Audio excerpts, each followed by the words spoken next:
Good morning. I'm Marty Jackley, South Dakota Attorney General, and I'm here this morning to announce an investigation and charges in a public corruption case involving approximately $1.78 million by a state employee. I thought I would walk through the investigation, the charges, and then I'm limited at this stage in the proceedings, but I can walk through the nature of the scheme of the offense that occurred. This investigation began in February of 2024. It began when the Department of Social Services Child Protection saw an irregularity in some of the financial transactions.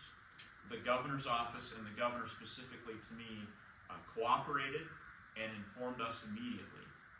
I believe they knew about it approximately February 20th of 2024. We became involved. We met specifically, we being the DCI, met with legislative audit to include the legislature to obtain their assistance in the auditing.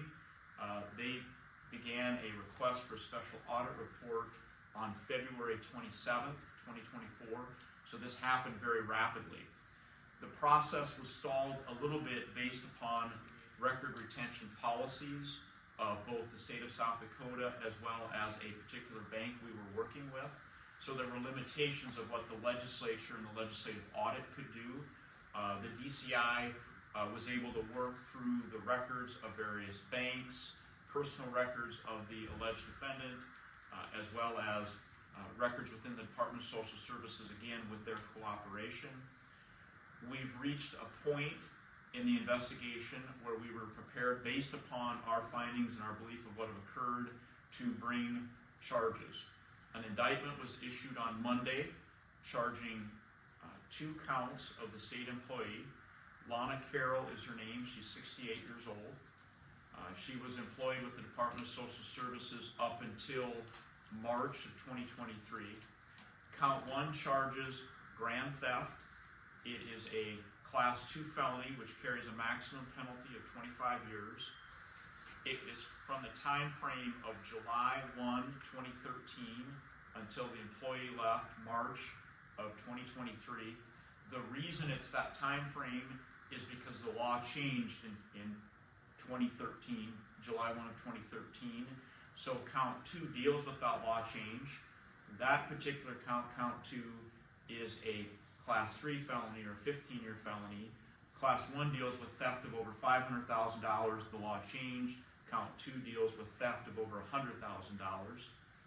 At this point, the defendant is presumed innocent under the United States Constitution. She has been arrested in Iowa. She has a $50,000 bond, and she's awaiting the extradition process. A little bit about the scheme and the nature of how this occurred. The $1.78 million is from Child Protection Services. Those dollars are primarily for foster care, but other child service related matters. When there is a need for those dollars, there is a request from the way the process should work, there is a request from the employee for funds. That request should have a double supervisory review over it. Once it receives that double supervisory approval, it should go to the Department of Social Services financial side. It would then obtain that approval. Once it's obtained that approval, it would go over to the state auditor, where the state auditor would issue a warrant for payment, which is essentially a check. Depending upon the circumstances, it may also involve the state treasurer for either a wire transfer or relation to those funds to get to the right place. The scheme of what we believe happened, the information we found in the investigation, is the defendant was the employee making the request for assistance for a particular child. Once that request was made, she'd also reached the position of being that supervisory approval.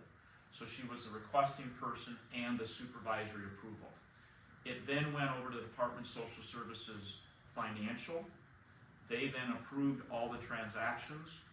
It then went to the state auditor that issued the warrant or the check, and then the defendant allegedly intercepted the funds, took it directly to the bank. Then when the check was deposited in the name of the bank in that particular bank, she immediately withdrew the funds took the funds, the cash, to a different bank and placed them in her personal account. With respect to count one, that would be approximately 399 transactions. With respect to count two, that would be approximately 172 transactions. So again, at this point, the defendant is presumed innocent. We are involved in an extradition process out of Iowa.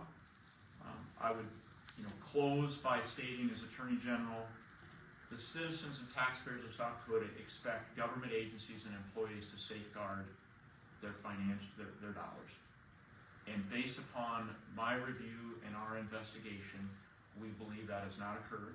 And I have authorized and brought 2 felony criminal charges, and we're going through the process again. This defendant is presumed innocent, and I'll certainly make myself available to answer any questions that you have.